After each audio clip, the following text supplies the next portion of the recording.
3 weeks ago, Naomi Bennett was standing alone at a class reunion, counting the minutes until she could leave without anyone noticing. Tonight, she was standing on a private penthouse balcony 42 floors above Seoul, watching the city light up the sky like something out of a dream she hadn't been brave enough to have for herself. The Han River stretched out below her, wide and dark and glittering, and the air was warm and carried the particular electricity of a city that never fully slept. Behind her, through the floor-to-ceiling glass doors, she could hear Junwoo on a call, his voice low and precise, the way it always was when business required his full attention, and the sound of it, the simple, ordinary domesticity of it, made something in her chest feel full in a way she didn't quite have words for yet. She had a glass of red wine. She had a view that belonged in a magazine. She had somehow, inexplicably, a man who had crossed an entire ocean because she hadn't answered his calls. She should have felt only joy. So why was there something else underneath it? Something quiet and careful, like the feeling you get when everything is going too well, and the part of your brain that survived difficult things refuses to fully relax. She didn't know yet, but she would. Her phone buzzed. She glanced at it, expecting Camille. Her best friend had been sending increasingly unhinged voice notes ever since the reunion video surfaced online, the most recent one consisting entirely of screaming followed by the phrase, "Naomi, I need you to explain this immediately." But it wasn't Camille. It was a Google alert. She had set it up 2 days ago at Junwoo's suggestion, to monitor what was being said about them publicly. At the time she had thought it was a reasonable, measured idea, a way to stay informed, a way to feel prepared. She was not prepared. The notification count read 4,700. She stared at it, then she opened it. The first headline read, "Korean billionaire's mystery woman who is Naomi Bennett." The second, "Kang Junwoo goes public and his girlfriend is not who anyone expected." The third was less kind, the fourth was worse. She scrolled past entertainment blogs and gossip channels and opinion pieces written by people who had never met her and had decided, based on 17 seconds of ballroom footage, that they understood everything about her life and motivations and character. The comments were. She stopped reading the comments. She lowered her phone slowly and looked back out at the city. This, she thought, is the part of the fairy tale nobody narrates. The part after the ballroom, after the hand extended, after the car pulling into the city night. The part where the world, which did not witness the rain in Seoul or the pharmacy steps or the 40 minutes of conversation that changed everything. The part where the world looks at what you have and decides it has the right to an opinion about whether you deserve it. Naomi had survived being invisible. She was about to discover that being seen came with its own kind of war, but she didn't know that yet. Not fully, not tonight. Tonight she only knew that she had 4,700 notifications, and a view of Seoul and a man who had called her baby in a room full of people who had spent years making her feel like she was less than. She heard the glass door open behind her. The call ran long, Junwoo said, coming to stand beside her. He had loosened his tie and rolled his sleeves to the elbow, which she had privately decided was the most dangerously attractive version of him, though she had not told him this because he was already difficult enough to be around without adding that information to his arsenal. "You should have woken me. You weren't asleep," she said. "You were negotiating a hotel acquisition. Can do both." He looked at the phone in her hand, then at her face with the particular attentiveness she had learned to recognize, the way he looked when he was reading between the lines of what she was saying. "How bad is it? 4,700 alerts." He was quiet for a moment. "That's not unexpected. I know. It bother you?" She considered the honest answer, which was more complicated than yes or no. "Some of it does," she said carefully. "The ones that question whether I'm genuine. Whether I'm with you for," she gestured vaguely, which encompassed the penthouse and the city and the general overwhelming enormity of his life. "You gave a sick stranger your very expensive coffee in the rain," he said, "before you knew my name, before you knew anything about me." He looked at her steadily. "I am not concerned about your motivations, Naomi." She looked at him. "Your family might be." Something shifted in his expression. Slight, controlled. But she caught it because she had spent the past 3 weeks learning the specific vocabulary of his silences. This one said, "You're not wrong, and I have already been thinking about this, and I was hoping we had more time before it arrived." "My mother," he said after a moment, "is a businesswoman first. She will need time. Much time, more than she'll admit to needing." He said it with the dry precision of someone who had been navigating a complicated relationship for 35 years and had made a certain peace with its architecture. "But she will come around." Naomi nodded. She wanted to believe him. She did believe him, mostly the part of her that trusted his judgment and his knowledge of his own family. But there was another part, smaller and more stubborn, that had been here before. That knew what it looked like when powerful people decided you didn't belong somewhere. That knew the specific texture of being assessed, and found insufficient by people who had decided the outcome before the meeting began. She had survived it once. She would survive it again. What she didn't know, what neither of them knew, standing on that balcony above Seoul while the city burned gold beneath them, was that survival was about to require everything she had. Because on the other side of the world, in a beautiful house in Atlanta, Vanessa Whitmore was sitting at her kitchen island at 11 o'clock at night with a glass of wine she wasn't tasting and a laptop open to a video she had watched 47 times. The video of the reunion. The video that had 4 million views now and climbing. The video in which Kang Junwoo walked past every woman in the room to stand in front of Naomi Bennett and say, "Baby, there you are," and the camera, held by someone's unsteady hand, had caught briefly but unmistakably the expression on Vanessa's face in the background. She had seen the screenshots. People had made memes of her expression. 3 separate accounts had created compilations of her face at that exact moment paired with audio of glass shattering. 4 million views. 47 times. And every single time, the rage in her chest rebuilt itself into something harder and more purposeful than the time before. Philip had noticed. Her husband had come downstairs twice to find her at that kitchen island, and had twice said her name with the particular careful tone of a man who had been married long enough to recognize an obsession when he was watching one develop in real time. The second time he had sat down across from her and said, quietly, "Vanessa, let it go." She had smiled at him. She had closed the laptop. She had gone upstairs. She had opened it again at 2 in the morning, because Vanessa had decided, with the cold, methodical clarity of a woman who had never been publicly humiliated before and found the experience absolutely intolerable, that Naomi Bennett's fairy tale was not over. It was just about to get complicated, and she wasn't the only one who thought so. Seoul in the morning was a different city entirely, where the night version was all gold light and distant hum and the dreamlike quality of a place seen from above. The daytime Seoul that Naomi was slowly learning was immediate and textured and alive in a way that demanded your full attention. The street markets near Junwoo's favorite breakfast spot, the particular smell of the city in early morning, cool air and coffee and something fried and wonderful from a cart 3 stalls down. The way people moved with purposeful, unhurried efficiency, as though they had all privately agreed on the correct speed for existing in this city and nobody had bothered to inform the rest of the world. She loved it. That was the thing she hadn't expected, not just the luxury, which was real and undeniable and occasionally so overwhelming it made her laugh out loud, but the city itself, the texture of it. The way it was simultaneously ancient and relentlessly modern, temples and skyscrapers occupying the same skyline without apparent contradiction. She had been here 2 weeks, and she was already thinking about what it would mean to stay longer. Junwoo watched her fall in love with his city with an expression she had learned to identify as his version of happiness. Quiet, warm, contained, like a room where a fire was burning steadily behind a closed door. He took her places he had not taken people before. Not the obvious places, not the curated luxury itinerary he could have assembled in his sleep, but the specific personal geography of a person showing someone else how they actually lived when nobody was performing anything.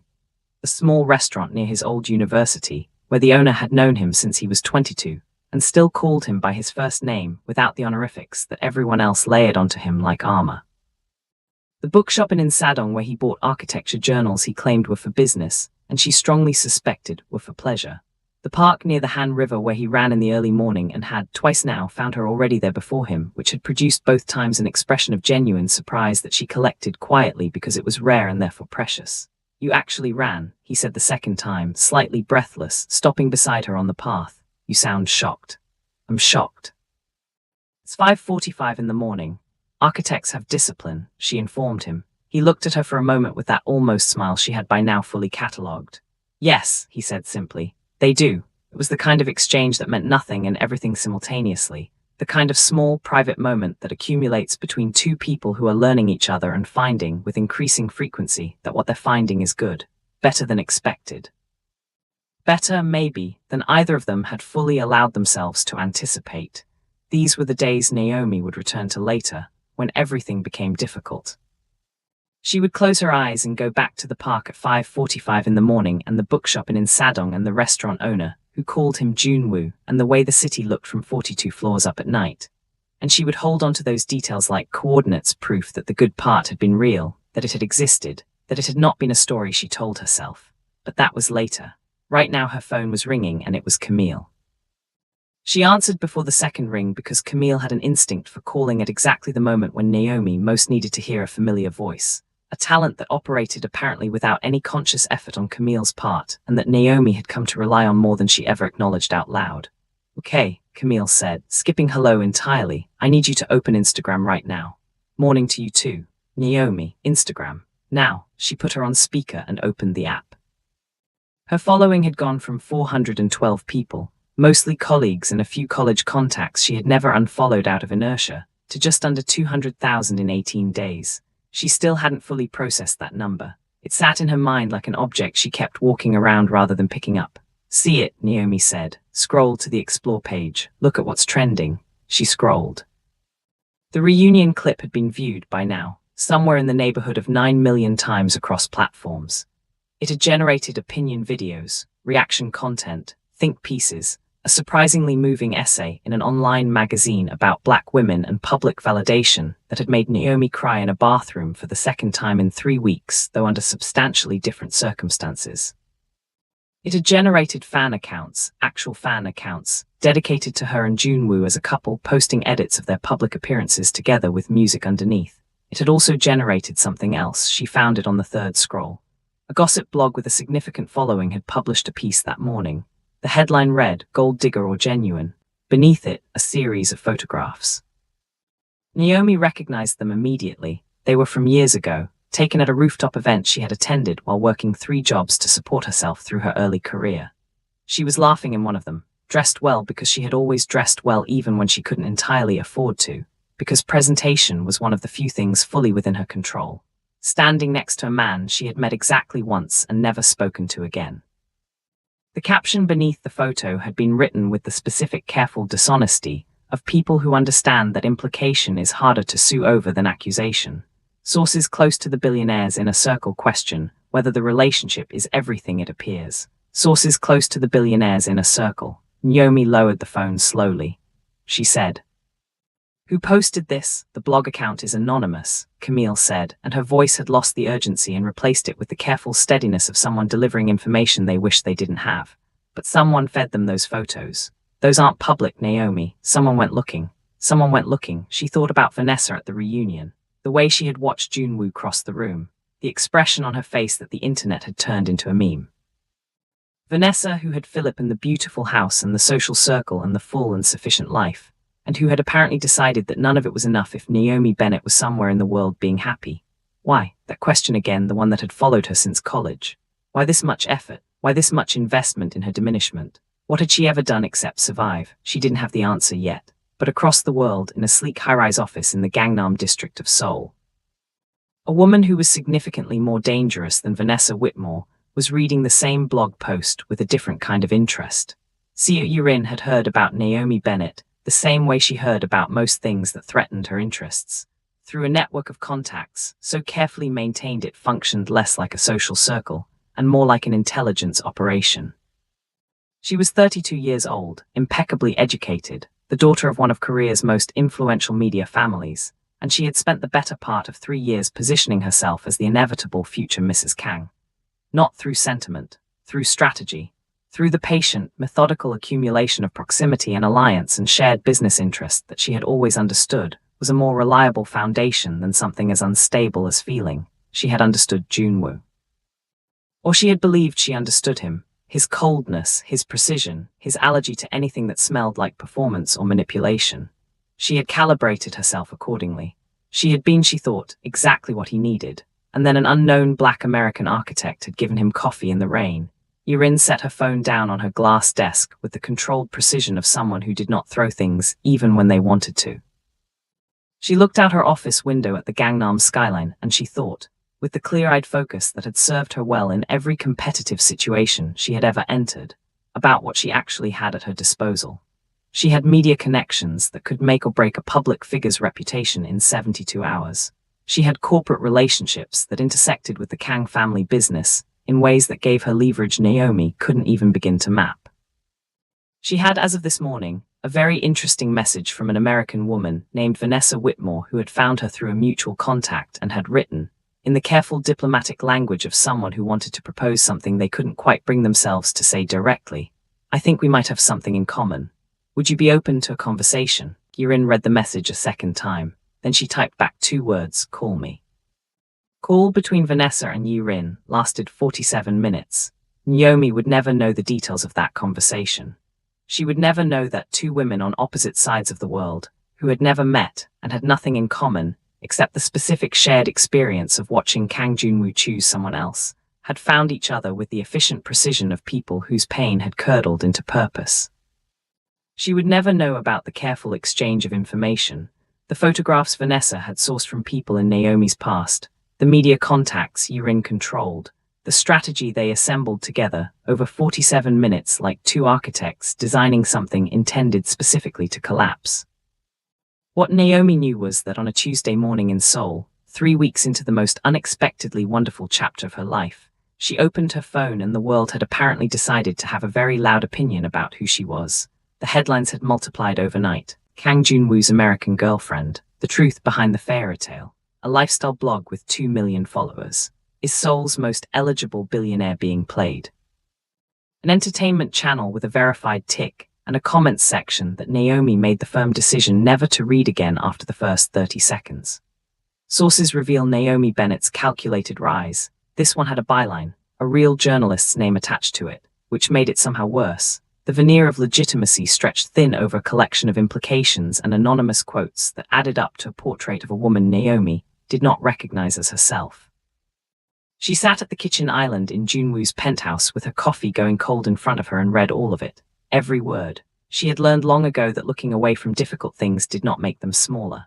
It only meant you were surprised by them in worse moments. Junwoo came in from his morning run to find her exactly like that, still, composed, phone in hand, the particular stillness of a person who has absorbed something and is deciding what to do with it.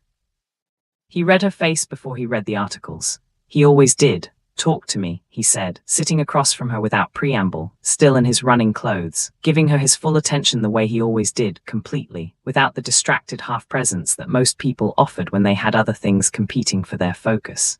She turned the phone around and showed him. He read. She watched him read. His expression didn't change dramatically, but she had learned the fine print of his composure by now, the slight tightening around the jaw, the particular quality of his silence when he was containing something significant. Yirin, he said. It wasn't a question. Naomi looked at him carefully. You know her, he paused, choosing the word with his usual precision. Expected to be together, by our families, by certain business circles. She expected it also. He set the phone down. It didn't happen because I didn't want it to happen. She has never fully accepted that.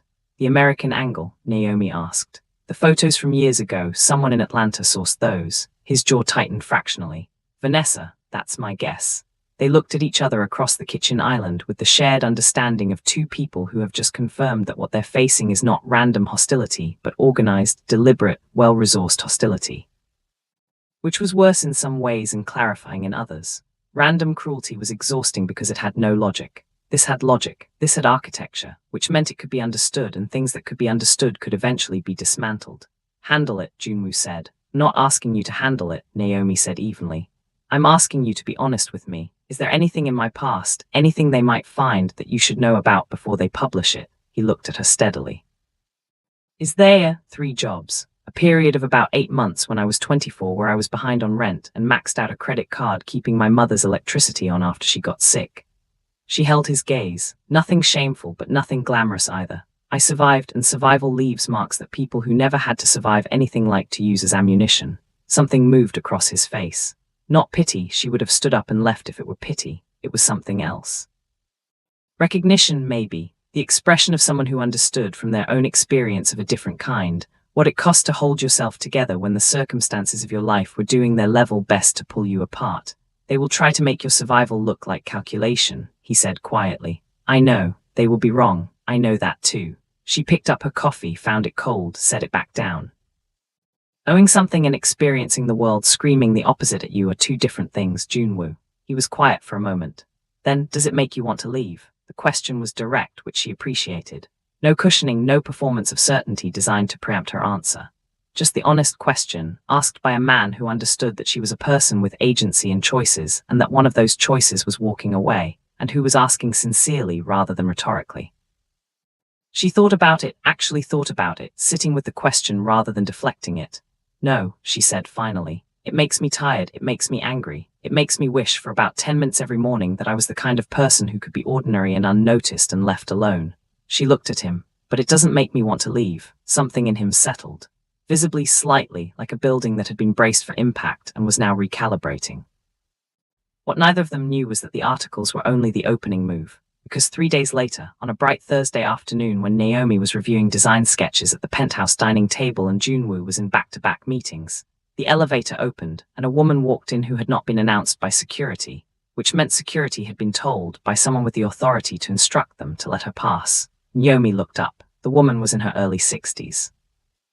Beautifully dressed in the kind of understated way that communicated wealth so established, it had nothing left to prove. Her posture was immaculate. Her expression was the composed, unreadable expression of someone who had spent decades in rooms where the stakes were high, and had long since learned never to let their face be the thing that gave something away. She looked at Naomi with the specific, careful assessment of someone doing a calculation, and Naomi, who had spent her career reading spaces and understanding immediately what they were designed to make you feel, understood within approximately 4 seconds that this woman had not come here for a pleasant introduction. "You must be Naomi," the woman said. Her English was precise, lightly accented, clearly not her first language and clearly not a limitation. "I am," Naomi said. She stood, not out of deference, out of the instinct of a woman who had learned early that you do not receive certain conversations sitting down. "I am Kang Soon-yi," the woman said. Junwoo's mother.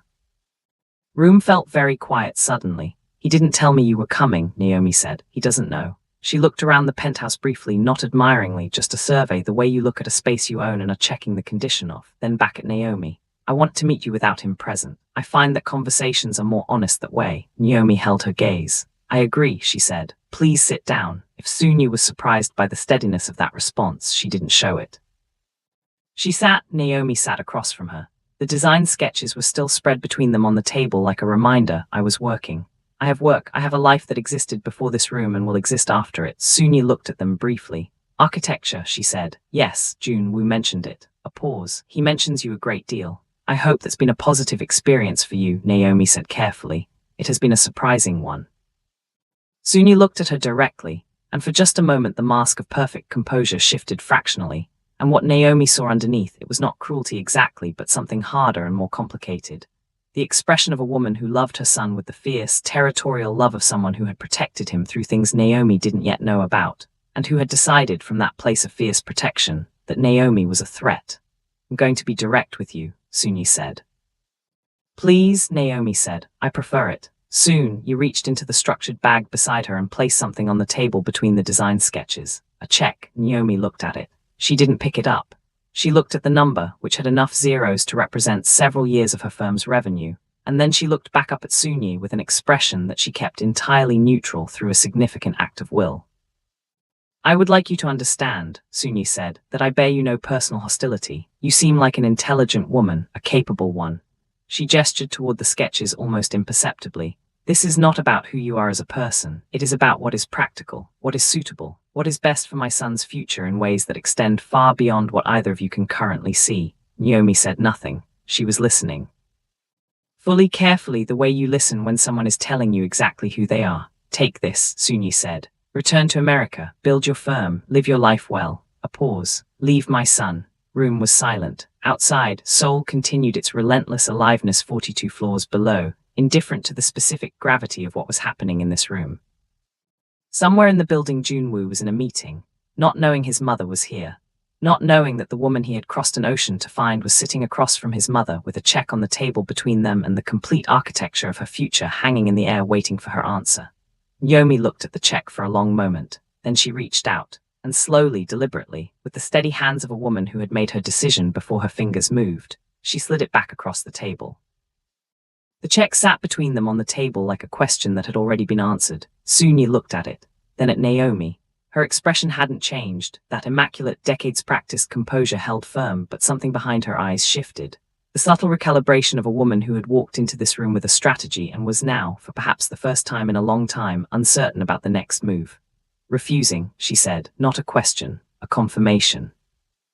"I'm refusing," Naomi said. "You understand what that check represents." "I understand exactly what it represents." Naomi kept her voice level, not cold, not heated, simply steady in the way of someone who has located the ground beneath them and planted both feet. It represents the assumption that I'm here for what Junwoo has, that if the number is large enough, I'll confirm what you already believe about me. She paused. I won't do that.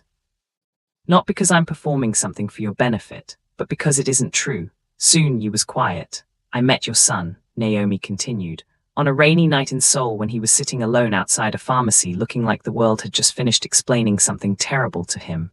I didn't know his name. I didn't know what he owned or what he ran or how many floors this building had. I knew he was a person having an extraordinarily hard night, and I had paracetamol and an umbrella and a coffee I was willing to share. She looked at Sunyi directly. That's the beginning of this story, not a calculation, not a strategy. A rainy night and a person who needed someone to sit with him. Something moved across Sunyi's face, so brief that Naomi almost missed it. But it was there, a crack in the composed surface, small and quickly sealed, but real. My son, Sunyi said carefully, has been surrounded his entire life by people who wanted things from him, who performed warmth in exchange for access, who treated his trust as a resource to be extracted. A pause. He has been hurt by this, more than he would ever tell you. I know, Naomi said quietly. You know, Sunyi repeated, and the faint skepticism in her voice was less sharp than it had been moments ago. He told me about the betrayal, the family scandal. He didn't give me details, and I didn't ask for them because they weren't mine to ask for. But I know it happened, and I know what it cost him, and I know that the night I met him on those steps he was carrying all of it alone. She held the older woman's gaze. I'm not asking you to trust me today. I'm not asking you to welcome me or approve of me or pretend that any of this is easy for you. I'm asking you to consider the possibility that the thing you're trying to protect your son from, being loved by someone who wants nothing from him, is actually the thing he finally has.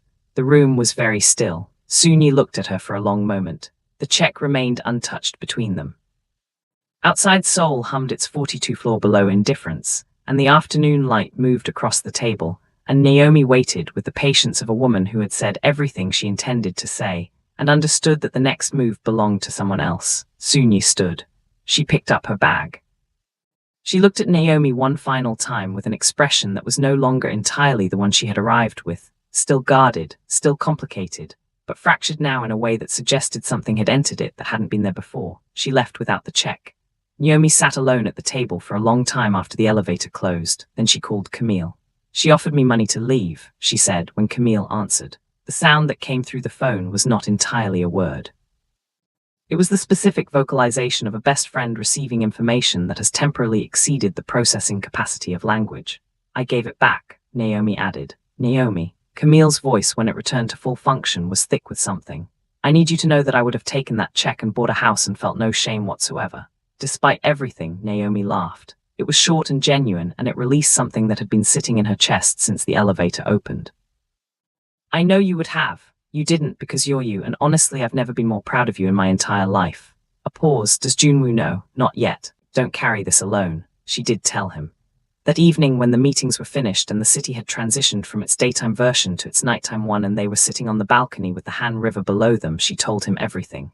The arrival, the check, the conversation, the refusal. He listened without interrupting, which was one of the things she had come to deeply value about him, the quality of his attention when she spoke, the way he received information without immediately filling the space around it with his own response. When she finished, he was quiet for a moment, then he said, I'm sorry, you don't need to, I do. He looked at her with the direct, unguarded honesty that he reserved for moments when performance of any kind would be an insult to what was being said.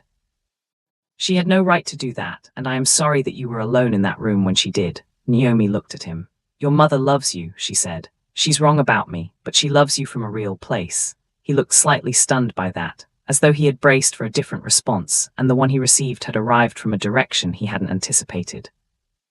Are you that generous, he said quietly, about someone who just tried to pay you to disappear? Because she reminded me of someone, Naomi said simply. Someone who was also trying badly and misguidedly to protect the person she loves. She met his eyes. I know what that looks like from the outside. I've been on the receiving end of it before. It doesn't make it right, but it makes it understandable. He reached across and took her hand. He didn't say anything else. He didn't need to, but the world, which had been building towards something for weeks, was not finished yet. 2 days later, Yurin's campaign reached its peak. The manipulated photographs were picked up by 3 major entertainment outlets. gold digger narrative was trending on two platforms simultaneously. A prominent blogger with a media family connection, Yirin's Connection, specifically published a long-form piece suggesting the entire reunion moment had been staged, that Naomi had orchestrated the viral clip, that the relationship was a publicity strategy designed to elevate an obscure American architect on the back of a Korean billionaire's name. The piece had 400,000 shares by noon, and Junwoo's PR team called to say that the board of directors was requesting a statement. That investors were watching, that certain partners were expressing concern about the distraction. That perhaps given the circumstances, a temporary period of public distance between Junwoo and Naomi might be strategically advisable until the news cycle moved on. Junwoo listened to his PR team deliver this recommendation with the patient attention he gave everything. Then he told them he was calling a press conference. His PR team did not take this well. He called it anyway. For 48 hours the speculation was volcanic. Every entertainment channel and gossip blog and business news outlet that had been covering the story redirected entirely to the question of what Kang Junwoo was about to say. Theories multiplied. Half the internet was convinced he was about to issue a careful statement creating distance. The other half, mostly the people who had watched the reunion video 9 million times and felt personally invested in the outcome, were hopping for something else entirely and trying not to want it too much because wanting things too much is how you get hurt. Yomi watched the coverage from the penthouse and tried to read nothing into any of it. On the morning of the press conference, Junwoo came to find her. She was at the dining table, working. The design sketches were back because her clients still existed and her firm still existed in her life. The one she had built from 3 jobs and a max credit card, and the fierce, stubborn refusal to let difficult circumstances define her ceiling, that life continued regardless of what the internet was doing. He stood in the doorway for a moment watching her work. "You don't have to come," he said. She looked up. "Try and stop me." The press conference room was full in a way that conference rooms are full when the story is genuinely unpredictable, not the performed attention of journalists covering something routine, but the real, electric attention of a room that doesn't know what's about to happen and is genuinely waiting to find out. Cameras lined the back wall. Reporters filled every seat. The murmur of speculation was constant until Junwoo walked in, and then it stopped completely the way all noise stopped when he entered spaces, that gravitational silence that followed him everywhere. Naomi walked in beside him. He went to the podium. She stood to his left, one step back, which was where she had placed herself because she was there as herself, not as an accessory, not as a prop in someone else's statement. He looked at the room. The room looked back, then he spoke. "I have been asked," he said in the measured, carrying voice of a man entirely comfortable with rooms full of people waiting for him to say something, "to create distance between myself and the woman I came to this country to find." He paused. The room was absolutely silent. "I want to be clear about my answer." He turned and looked at Naomi.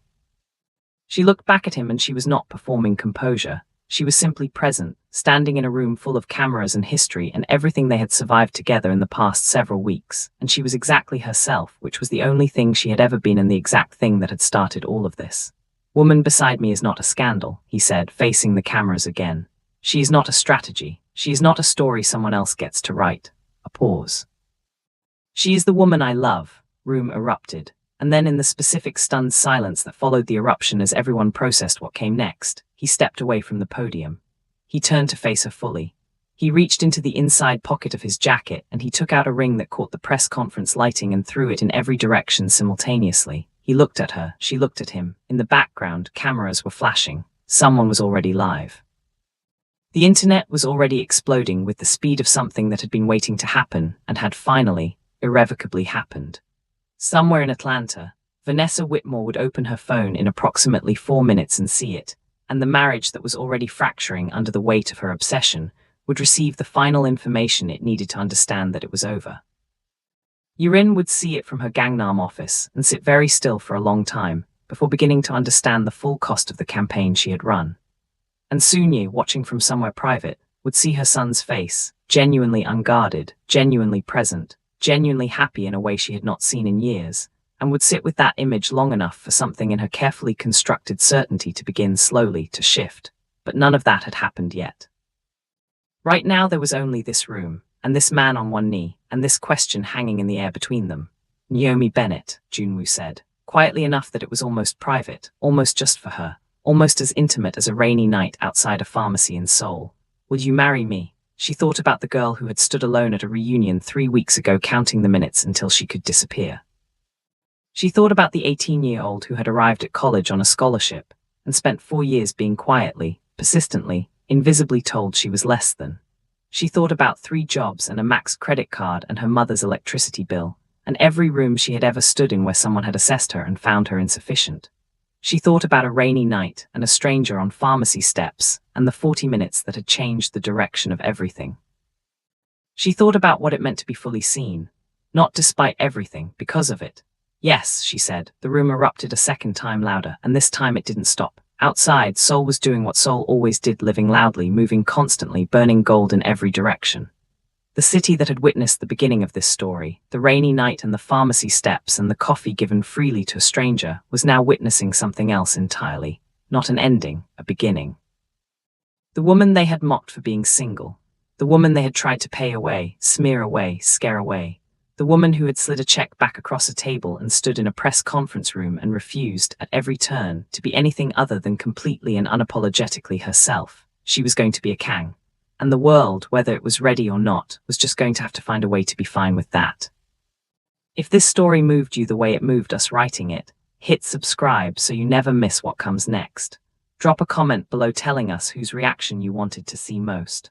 And if you know someone who needs to hear a story about a woman who refused to be diminished, share this with them.